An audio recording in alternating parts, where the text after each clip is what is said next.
Okay, friends, let's get started for our last everyday math pre-teach review for the week. This is day 15. You should be on a page that looks like this. If you remember yesterday or the day before, whenever you were probably working, we were skipping these pages. So here we are here. And we've come, or at least I should say I have come into a slight bit of a roadblock because I don't have a ruler in this house.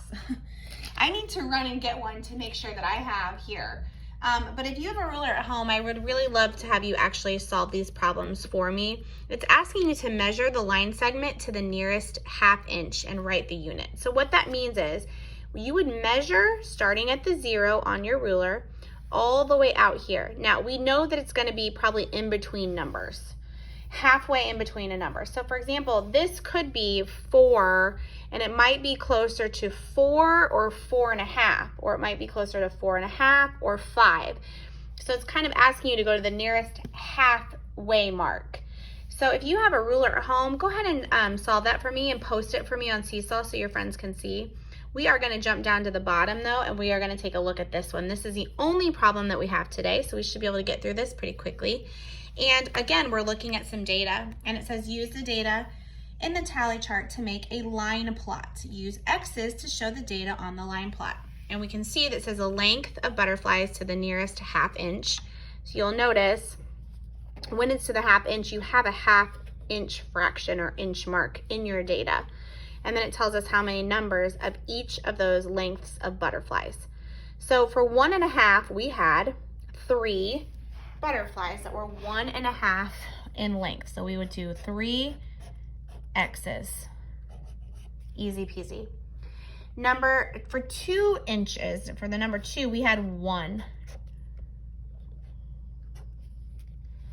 For 2.5, we had 5. So we're gonna come over here and you should have 5 X's for 2.5.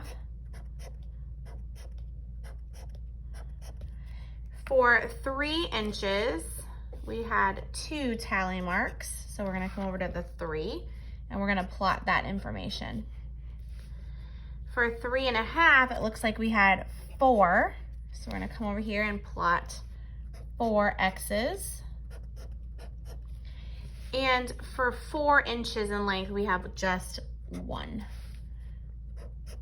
Okay, and that's how we transfer that data into a line plot. There's lots of questions we could ask or come up with or answer about this data, but that is it for today. Pretty simple right there. So if you can solve this and let me know, great.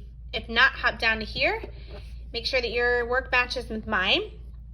Again, guys, I cannot repeat this enough. The beauty of the virtual learning is to be able to rewatch it again and again.